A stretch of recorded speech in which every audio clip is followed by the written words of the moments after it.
Good afternoon, everyone. Dan McKee here, Lieutenant Governor, and welcome to our Small Business Virtual Town Hall. We're here every Tuesday at noontime and filling in a lot of information relative to small businesses in the state of Rhode Island. Today is no different. We'll have the SBA on, and we'll have DLT on as well on unemployment issues, and we'll have Commerce on as well, and DBR, and then we'll finish it off with our leadership in the Rhode Island Small Business Coalition with Chris and Justin and Laurie. So, but before we start, I do want to emphasize a couple things, because I think that we know that we want to make sure that we are safe, and we want to stay positive. We want to test negative. To test negative, we got to use our mask.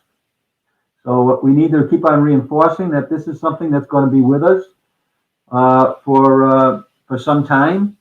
And it's second nature to many, but we just don't want people to think that somehow if they got vaccinated that they shouldn't be wearing their masks. We need to make sure that we follow these protocols. Otherwise, our small businesses are going to get impacted negatively, as well as our kids in the schools and our health, right? Because we want to make sure we lower all the infection rates, the hospitalization rates, and sadly, our any mortality rates. So we got to make sure that we're doing our best to do that. To do that, one of the main keys: wear your mask. When you're out, wear your mask. Follow the protocols. And as I mentioned, education. I'm going to talk about education every time that I'm on. A couple minutes to talk about the fact that lost learning time is happening. It's not through anybody's fault except COVID, and COVID is our enemy, and we're going to defeat our enemy, and it's impacting our students. And it doesn't matter whether our students are coming from high income or low income, moderate income, minority, non-minority, public school, private school, boys or girls, it doesn't matter. Everybody is at a disadvantage right now, and we need to do intentional strategies that will help fill in the lost learning time that's going on right now. And I'm proposing that we really double down on the idea of municipal education departments, like I opened up in Cumberland in 2007, and has been operating on a 52-week a year schedule since then. And thousands of kids have gone through the Office for Children, the Mayor's Office for Children Learning in Cumberland. Reading and math and science and art and music, different leadership programs, different robotics programs. We need to really make sure that we do everything we can to do that, distribute a strategy like that in every community in the state of Rhode Island. And we can be specific about the needs in any particular community. And communities that have more population than Cumberland, again, they need more than one, right? They need more than one location. They need to strategically locate it throughout that community. So we'll work on that, and then we'll certainly work with Rhode and the teachers and the people who represent the teachers and our parents. We'll be launching one of our transition team efforts will be in education, and we'll get that off the ground, I think, beginning of next week. So this week we're doing an equity justice issue, so we'll get that off the ground. And if you have an interest in kind of helping us in the transition, as we transition from lieutenant governor to governor, just call our office. If you have some thoughts about how you can make our state a better place to live, call our office. We'll definitely hook you in, and I'll we'll connect. And we do have hundreds of people right now that are participating in our effort, but there's always room for more, right? There's always room for more, and we want to make sure that your voice is heard. So call our office anytime, or email us, and you see that on there, 222-2371. So I think that's where we are right now. I can tell you that we'll have more about our transitioning as it unfolds, but we're still waiting on the confirmation of Governor Raimondo in the U.S. Senate, and then that would trigger her swearing in D.C., and it'll trigger my swearing in here in Rhode Island. So let's start off. Let's bring on Mark and Joe Rodeo. I'm glad Joe's got his mask on. That's good, and I'm sure that Mark will have a mask on as well. So, and the way you wear it too is it goes over your nose and under your mouth, under your chin. Oh, very good. You guys get A's. I don't know whether you get A's or not. We'll have to wait for Liz to come on and she'll grade you. So, Governor, in my preparation for retirement, as you can see, I have a new mask, and these are all flamingos. Oh my goodness. Flamingos. Is that a sign of things to come? That is a sign of things to come. Absolutely. So Well, that's great.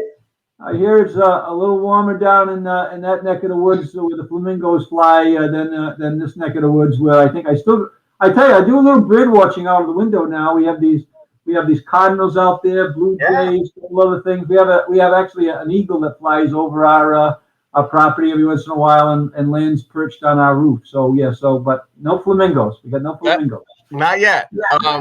So I've got two in a row. I've got two new ones. I have one more I'm gonna you'll see next week. But Governor, I just want to let you know that we did some reconciliation. And I went in on, and I apologize. These are Friday's numbers, so they're not actually up to date as of this morning. But on the first draw, there's 837 loans as of Friday for $24.5 million. Average loan size is approximately $29,500. So it's really showing you that it's concentrating on the very small of small businesses. On the PPP second draws, we did a reconciliation on that as well. The numbers went up considerably from the week before. A jump in 700 actual loans, 5805 for 559 million, 568, 820.67. There was also a jump in the actual loan size as well, so it's up to 96,394. So it's a little bit higher, but it's still within that range, Governor. That shows that there is, a focus on the small business community. We've done a lot of, I will tell you, this is my third Zoom in a row. We've done a lot of Zooms to try to get out to people. There is money PPP available. There is other assistance available, and I think people need to start looking at that. Today, I want to concentrate on one specific thing because you see the email address. We're looking to do some statistical analysis. And we've had a lot of calls from people who actually started a business after 2/15. So if you've started a business after 2/15 and you're in need of help, please email us at the email address that's currently on the screen. The Governor, the reason why I say this is while the PPP is not available to those businesses and neither is the EIDL because you had to be in business by 2/15 in order to be eligible. That's 2020, right? That's correct, 2/15/2020. Yeah. The agency, because we received additional funds from the Economic Aid Act, they basically gave us the funds to pay the first 6 months of principal and interest for a 7A and a 504. I will tell you, if you're a business that's in need of cash right now, if you need working capital, or you need to buy a piece of equipment, to have the agency, the federal, you get a $100,000 loan and the agency to pay the first 6 months of that loan for principal and interest, that's a tremendous advantage. So while there may not be specific PPP elements that you can go for, this is certainly, you can go, and there's no fees to the borrower and no fees to the lender. So we're seeing a lot of people who are looking for actual working capital or even equipment capital, and we're encouraging people, Governor, to go out and to actually find that capital that they need. This is a liquidity issue. This is something that you and I've talked about for a very long time. We need to get cash into the community. So that's kind of my pitch today. And the other thing is, businesses don't plan to fail. They fail to plan. If you need help, ask for it. We're here to help you, as well as the Small Business Development Center. We have experts at SCORE who are volunteers. These are not people who are retired. Actually, most of the SCORE volunteers are actually own and operate their own businesses. We have the Veterans Outreach Center here in Providence, and we have the Center for Women in Enterprise. This is here to help you. So I'll kind of leave it there, Governor. Yeah, you got anything, Joe? Thanks, Mark. Appreciate the update. One of the things we get a lot of questions related to are folks who have a first draw, maybe either have their forgiveness application in and are waiting to hear or are waiting to submit. Does that impact their ability to apply for their second draw, Mark? No, what they have to do is they have to have spent their first draw before they could apply for the second draw, Joe. But the interesting part about that is you need to, and I understand we've had a lot of discussions with lenders where they're saying, oh, well, we're not ready yet because we're going to stand up an individual platform. And that's what they're doing. Some of the bigger lenders are standing up their own platforms, which will feed right into the SBA platform and make it a lot easier. Some of the smaller lenders are also doing that. But I think the bottom line is, you have a tremendous amount of time from the time that you've actually spent the money in the first draw to getting forgiveness. We're running a little bit behind based upon what I've been told on certain ones. I think if you're over 2 million, it's running a little bit longer than 90 days. But the long and the short of it is forgiveness is going to be granted to those who use it properly. Thanks, Mark. Yeah, a lot of confusion about that. So just wanted to correct that. You do not have to wait to finalize your forgiveness to apply for second. No, absolutely not. Ben? Hi, Mark. Hi, everybody. So we have one question for you today, Mark. That's it.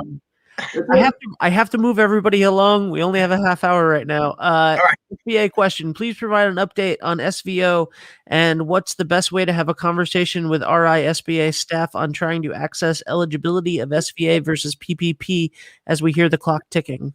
Yeah, I just had this very discussion with a number of people this morning. It is a huge issue. The Shuttered Venue Operators Grant it's a grant. It's a pure grant. The problem is it's being stood up by the Office of Disaster Assistance, and I'll kind of leave it right there. But the bottom line is you can't, and we had a discussion this morning that you cannot apply for a PPP loan. Otherwise, you're gonna be ineligible for the Shuttered Venue Operating Grant. We don't have the specifics yet. They keep telling us the frequently asked questions were posted last Friday on the SBA website. I actually got calls from 2 United States senators, one from our state and one from another state, asking me what my interpretation of question 15 was. And I'm trying to figure that out. So if I'm having a problem and they're having a problem, then Governor, we know that this is important, and I am concerned. I will have a call with Washington this afternoon, as with all the rest of my colleagues across the country, and I'll be sure to raise this again because I know it's important. But go look at the frequently asked questions, because it really did clarify a lot of different aspects that I wasn't clear on. But for the PPACs, for the Trinities, for a lot of those other venues, I know that this is really important to them. Mark, thanks. Looking forward to working with you on a loan strategy that Stefan and I are starting to talk about. So we'll be pulling you in shortly. Sounds good, Governor. Thanks, Mark. Bye. See ya. Second, oh, good. I'm glad you got that mask on. Yes, Stefan. sir. That's Yes, good. sir. And it's a good one. You got it well positioned, and I think you'll get an A plus from Liz, I think, when she comes on. I look forward to Director Tanner's judgment. As you have pointed out at the weekly press conferences and on these calls, the quality of the mask matters. This is a KN95, and I just want to say very quickly, you can buy these online and buy these at stores. This is not the N95s, but they're high quality, so I recommend them. Yes, and then we got to keep on trying to make the supply available at the least possible cost for our businesses. That's what they're going to need. Yes. And you were on a call yesterday with the coalition. Thank you for joining in. And Thank you.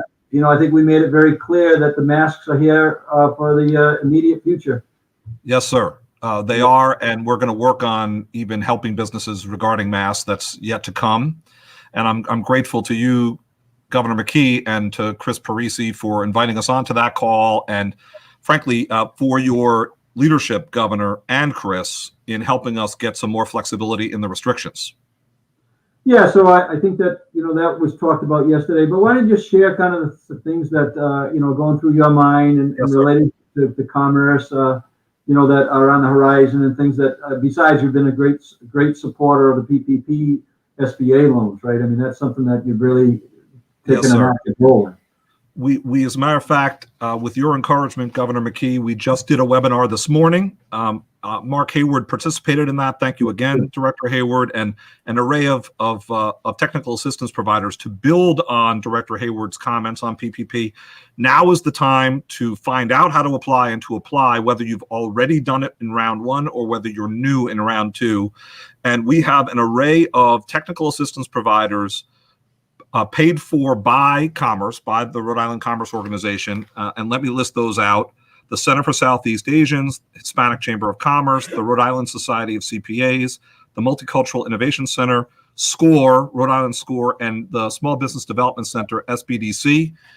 You don't have to remember those. Go to the commerceri.com website. They're listed there. In addition, as Governor McKee knows and has encouraged, we've also reached out to the banks and lenders all over Rhode Island that are willing to accept first-time applicants. So if you have a banking relationship and you did a first draw in the first round, please obviously feel free to go back to your bank or credit union. But if you're looking for a bank, if you're an unbanked business, or if you just haven't done PPP before and you don't know where to go, there's a set of 10 and climbing banks in Rhode Island that have told us that they're willing to do it, that they're ready and willing to consider applications. That list is on commerceri.com as well. If you missed this morning's Facebook Live, go to the CommerceRI Facebook page, and the entire presentation is right there. And there's information on how to submit questions, even if you missed the live presentation. And with Governor McKee's encouragement, we're setting up some more of these, so stay tuned. Yeah, it's something real important. I think we got to the end of March to get as much money as we possibly can. And I know that you're working with our DOA about potentially coming up with a strategy on some level of the CARES Act dollars from last year rolling over into some grant strategies that we haven't really defined yet, but Right. We're making progress on that, right? We are. We're looking for every last dollar. We're looking to make sure that no dollar goes unspent. And as Governor McKee has encouraged us all along, making sure those go to small businesses first and foremost. So we're working on that right now. Yeah, and when we kind of identify the amount that that is available, we'll get to the small business groups and kind of get their feedback of where they are right now and how is the best way to use those dollars to buy time. Those grants are buying time. The PPP buys a lot more time. There's a lot more money in the PPPs than there would be in the grants, but I think we do a combination. And as like you say, with this incremental flexibility, which you started last week, thank you so much for your Thank you. again. I mean, it's been a while. Last week I said that you were very helpful with the businesses. This week you were extremely helpful. Over this weekend with the having dinner at the bar stools, which was Yes. I know we've got some very positive reaction to that stuff. I'm so glad. Do you want me to say out loud what those recent changes are, sir? Yeah, say what they are, and then I know that we're kind of looking at other areas right now that we can certainly talk about, whether that comes this week or next week, but they're coming. Absolutely. So as viewers of this show recall, we've done a set of changes, and this may have affected your businesses, so you know very well. A full week ago, we did gyms and sport facilities where we increased the flexibility on how many people could be inside, one person per 125, went to 6 feet spacing from 14. We opened up for catered events from 15 attendees at a catered event to 30 and to 50 for weddings, with testing for all involved. And we opened up for some return of office personnel, 33%. This past few days, starting this past weekend, as Governor McKee's explaining, we did some more, which is to say we opened up for venues of assembly, that's movie theaters and performing arts centers, and its houses of worship. So that's churches, synagogues, and mosques, up to 40% of seated capacity, up to 125 people in any given case. And we also did open up bar seating at restaurants and at bars and pubs. So we did so because as Governor McKee has pointed out at these press conferences, our positivity levels way down. We were in the 3s last week.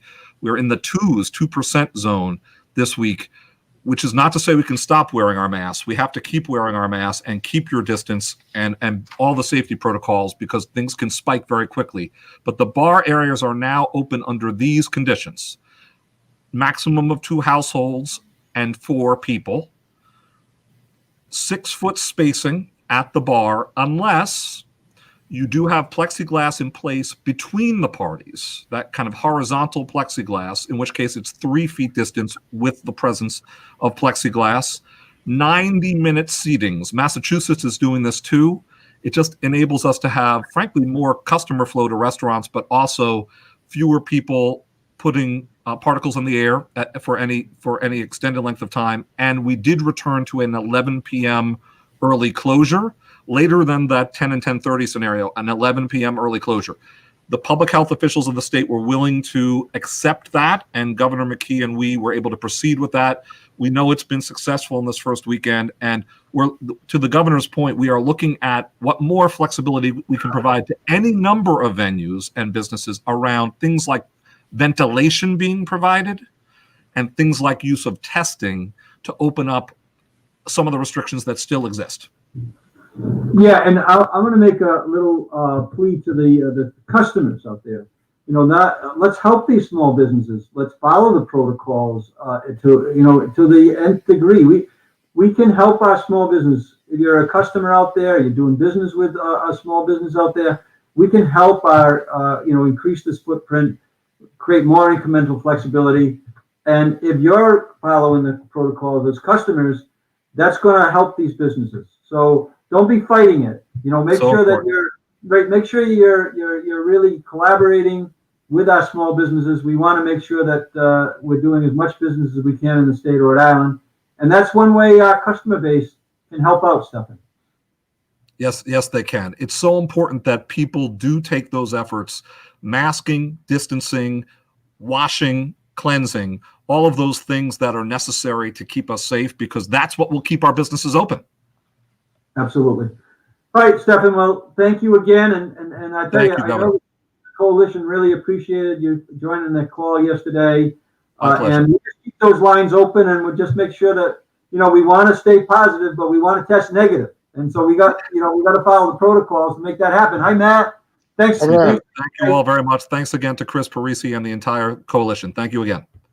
Okay, nice job there, Matt. We like that. Oh, absolutely, Governor. I know we're pressed for time, so I'm willing to go quick here. Okay, let's go. Rattle it off. Okay, we're hovering still around 80,000 a week. We had 83,000 people request a payment last week.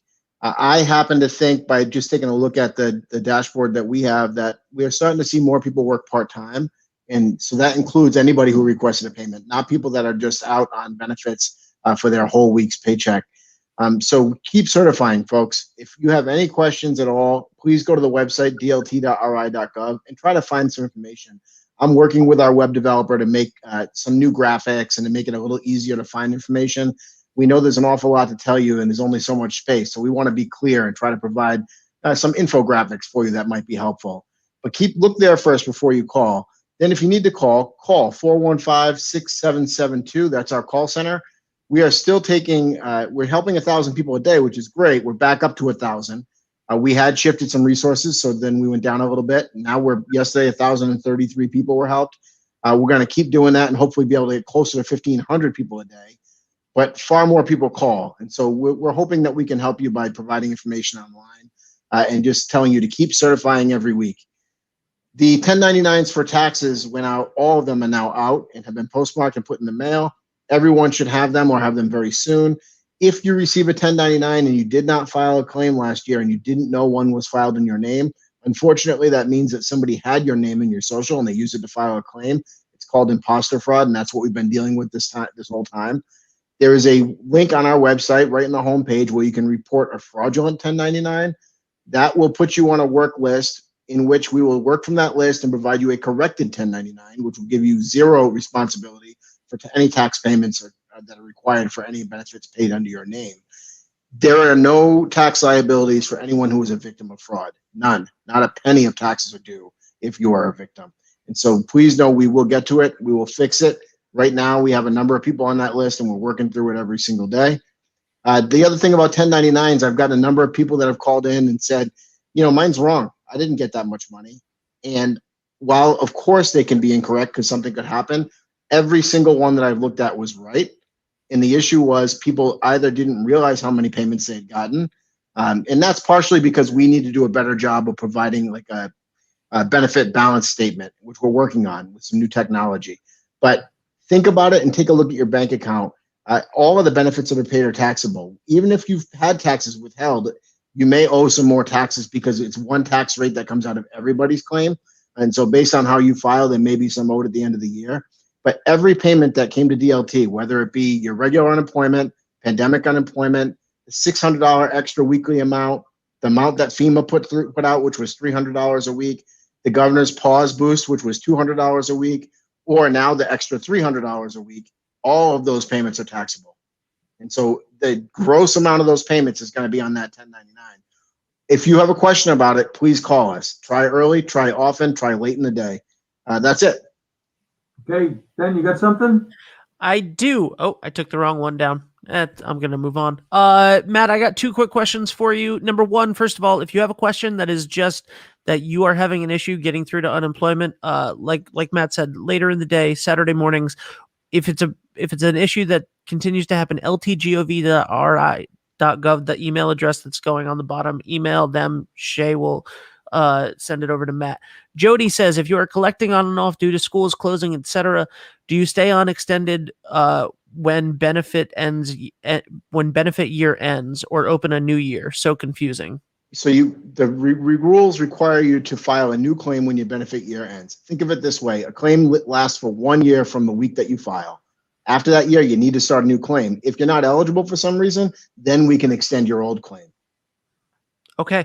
But a message comes up when you certify that tells you what you have to do the following week. So if it says file, please file. Okay. Matt, if someone had an imposter fraud claim but wants to file a legitimate claim, will that be possible? It's absolutely possible. We need to take down the fraudulent claim and build the new claim for you. The best way to do that is by calling 415-6772. If you're involved in these sessions, go ahead and reach out to the Lieutenant Governor's office. They'll get in touch with me and I'll take care of it.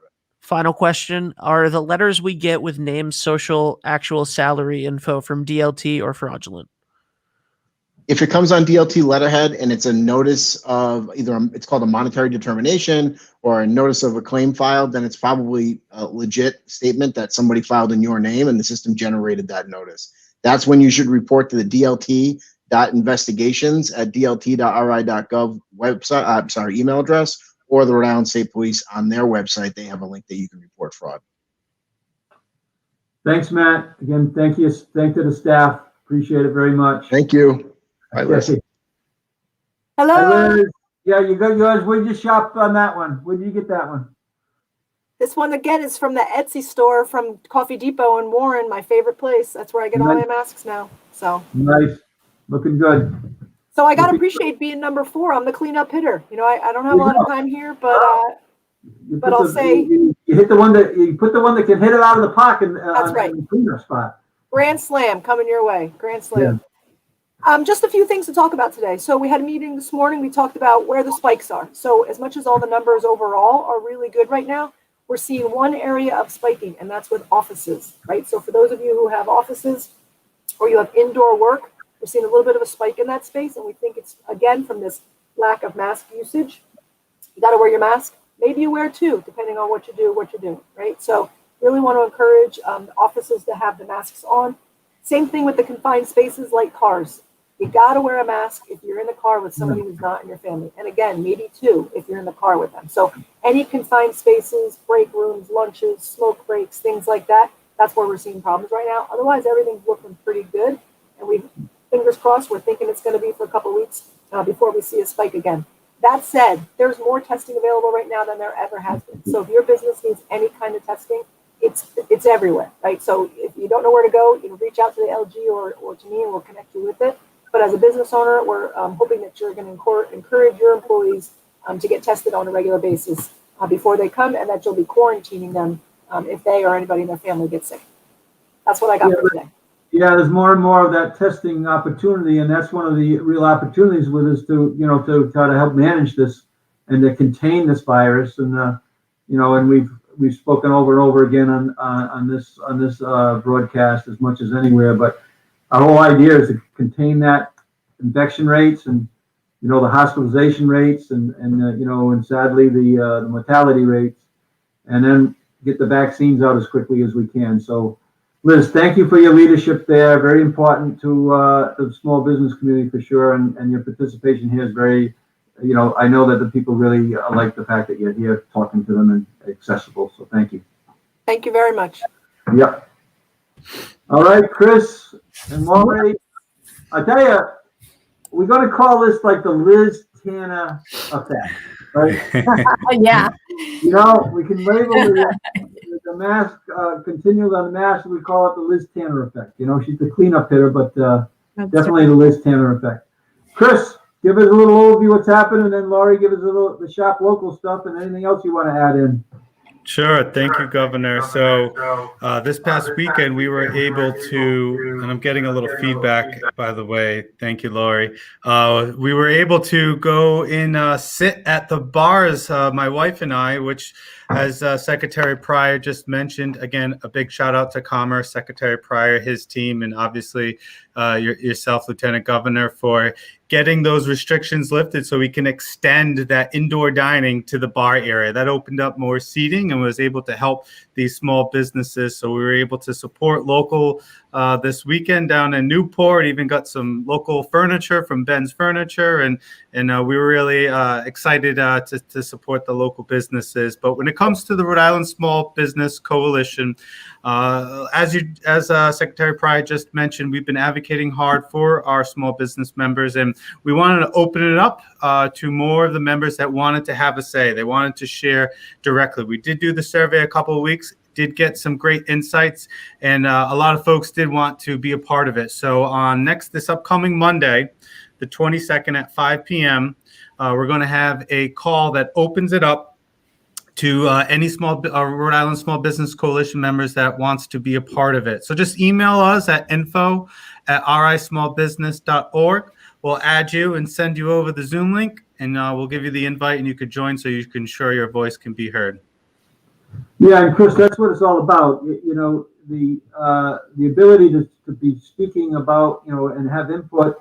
You got direct access right now. I mean, you've earned it. The coalition with you and Laurie and Justin and all the people that have been working on it have earned that direct access. You're credible. You're credible spokespeople for the small business community. So I encourage all the small businesses to take advantage of that. I don't go into the sleep mode. Don't go into the sleep mode. This is not the time to do that. Yeah. And I've said this, Chris, publicly, and I have supported the incremental increases to $15 an hour. But I also feel as though that it's kind of like when you're taking a college course and you didn't quite get the last paper in. It's an incomplete. It'll be an incomplete if we don't take advantage of all the things that we can do to help our small businesses. Identify them where the General Assembly can help. Identify them where the local communities can help. Identify them where the governor's office can help. So we got this great opportunity. Encourage people, like you just said, to get involved, participate, and the Zooms allow them a lot of flexibility. It's not that hard to get onto a 15, 20-minute call now from your home or from a place of work during a lunch break. Eat your lunch while you're listening in and participating, but or early dinner, whatever it might be. But thank you for your leadership, Laurie. Tell us what's going on with the Shop at Local strategy. Yeah, I'll be very quick. So Shop Local Rhode Island is our business directory. I think the best in Rhode Island. And I know I keep saying e-commerce. We've done our research. We've gone full circle. So we are about 3 weeks away from launching that into a full marketplace for Rhode Island. I will also say that when it comes to the masks, you can go onto Shop Local Rhode Island and search masks or any other supplies that you might need, and you will find the local businesses that are selling those important things that you need to run your business as well. It's definitely the heart of our communities. That's all I got, though. We're just working away here, trying to get this thing rolling. Yeah, and some of the PPE stuff that came up in the meeting yesterday about what might be available, and we got testing that's available too, kits that are available. We've got other access to some of this PPE equipment, and whether it's a mask or whether it is a hand sanitizer. If you're a business out there and seek out some help, there's ways that actually some of those products can be provided at very low cost or no cost at all. Yeah, So there are businesses on Shop Local Rhode Island that are selling, feedback, that are selling that, the PPE stuff in bulk. So check it out. Yeah, support our local businesses. Mm-hmm. All right, everybody, we'll Okay. hold on tight this week. I know there's a lot of work out there, but, again, thank you to all our guests here. I mean, this is valuable information, and if you're not hearing your answers to the questions that you have, contact our office. We have direct access to the SBA on these PPP loans and related issues, certainly with the Commerce in terms of any help that is available now or will be available shortly, and of course our DBR and our DLT with Liz and Matt. The unemployment issue is still prevailing. We know that we're waiting on DC, Washington, to pass a version of the Biden stimulus package, because we know that a lot of our unemployment is sunsetting. We know that a great deal of the dollars that will come in are going to help position the state of Rhode Island so that we can absorb some of the challenges that we have financially in our budgets and our local budgets and our state budgets, which are going to be very important to provide the relief to our small businesses. If we're struggling to balance a budget, but if we're able to kind of fill in those gaps with some stimulus, we're going to have more flexibility to help our small businesses. It's all hand in hand. It all works together. So, anyways, we want to continue to stay positive. We want to test negative, and we'll keep you posted on what's happening on everything, and we'll make sure that we're doing the best we can to help our kids get educated and help support the idea of I have the here of municipal education departments in every community in the state of Rhode Island. It's going to make a significant difference, as it has in Cumberland since 2007. We started in 2007, and it's a great model that we can work off of. Ben, I'm good. Thank you so much for your help, and we'll check in next week at this time.